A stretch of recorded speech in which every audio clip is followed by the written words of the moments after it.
চোখ রাখবো পরের খবরে। অপহৃত রেলযাত্রীদের উদ্ধার অভিযানে নিরাপত্তা বাহিনী। সশস্ত্র বালুচ বিদ্রোহীদের অপহরণ করা ট্রেন থেকে উদ্ধার ১৫০রও বেশি বন্দী। বিদ্রোহী নিরাপত্তা বাহিনীর গুলিযুদ্ধে নিহত বেশ কয়েকজন সেনা জওয়ান। ডিজিটাল হেড অর্পণ ঘোষ আমাদের সঙ্গে টেলিফোন লাইনে রয়েছে। অর্পণ, এই মুহূর্তের আপডেট কি রয়েছে?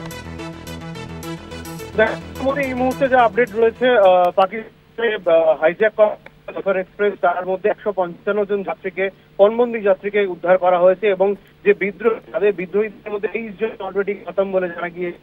পাকিস্তান সেনা যে জানিয়েছিল সকালবেলা যে যত দ্রুত সম্ভব এই অপারেশন সাকসেসফুল হবে, কিন্তু এখনো পর্যন্ত সেটা হয়ে ওঠেনি।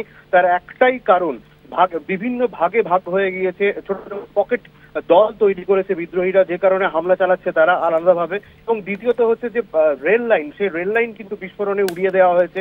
সেই কারণে কিন্তু অপারেশন এখনো পুরোপুরি ভাবে সাকসেসফুল করা যাচ্ছে না। তবে মধুবন্তী, যে বিষয়টা নিয়ে বারবার প্রশ্ন উঠছে, কেন জাফর এক্সপ্রেসে বারবার হামলা হচ্ছে, সেই বিষয়ে আমাদের কাছে যা তথ্য এসে পৌঁছেছে সেটা আমরা দেখছি যে এই ঘটনা কিন্তু গত ২০ বছর ধরে, বেশি সময় ধরে বালুচিস্তানের বিদ্রোহীরা করছে। তাদের দুটো উদ্দেশ্য। একটা হচ্ছে বালুচিস্তানের যে প্রাকৃতিক সম্পদ চীনের হাতে চলে যাচ্ছে বলে তাদের ধারণা, এবং যবে এই চীনের সঙ্গে চুক্তি হয়েছিল, এবং এই শিক্ষা দেওয়ার জন্যই, পাকিস্তানকে এই শিক্ষাটা দেওয়ার জন্যই কিন্তু তারা জাফর এক্সপ্রেসে বারবার হামলা চালাচ্ছে। হামলার বিভিন্ন ধারা পাল্টেছে। আগে যেমন তারা বিভিন্ন আত্মঘাতী হামলা চালাতো, এখন তারা কিন্তু সম্মিলিতভাবে অ্যাটাক করছে। তবে তার মূল উদ্দেশ্য হলো, জাফর এক্সপ্রেসে শুধুমাত্র সাধারণ যাত্রীরা ট্রাভেল করে না মধুবন্তী, এই জাফর এক্সপ্রেসে সেনারা ট্রাভেল করে প্রতিনিয়ত, প্রতিদিন। সেই কারণে কিন্তু সেনাদের টার্গেট করার জন্যই তাদের এই হামলা চালানো হয়েছে বলে প্রাথমিকভাবে জানানো হয়েছে। এবং এছাড়াও বড় কথা হচ্ছে, সিপিইসি যেটা তৈরির পর গত বছর ধরে, যেটা এর আগেই বললাম যে বালুচিস্তানের সম্পদ বেশি মাত্রায় লুট হচ্ছে বলে তা বিদ্রোহীদের দাবি। সেই কারণে পাকিস্তান সরকারকে কার্যত শিক্ষা দেওয়ার জন্য এই ধরনের পদক্ষেপ করা হচ্ছে। এবং যখন এই হামলা এরকম পদক্ষেপ করা হচ্ছে, যেটা কিন্তু অ্যাকসেপ্টেবল নয় বলে বিদ্রোহীদের তরফ থেকে জানানো হয়েছে। তো সব মিলিয়ে গত ২৪ ঘন্টায় যদি বলো, পাকিস্তান কিন্তু সারা বিশ্বের কাছে শিরোনামে।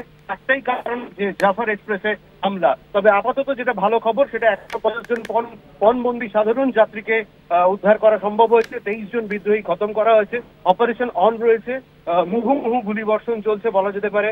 পাকিস্তান সেনার পক্ষ থেকে যেটা জানানো হচ্ছে, খুব শীঘ্রই তারা আন্ডার কন্ট্রোলে এই সিচুয়েশন নিতে পারবে। অর্পণ, সংখ্যাটা জানতে চাইবো, এখনো পর্যন্ত কতজন পণবন্দীকে উদ্ধার করা সম্ভব হয়েছে?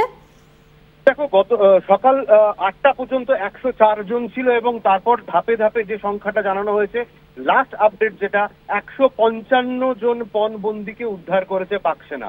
ধন্যবাদ। কথা বললাম আমাদের ডিজিটাল হেড অর্পণ ঘোষের সঙ্গে।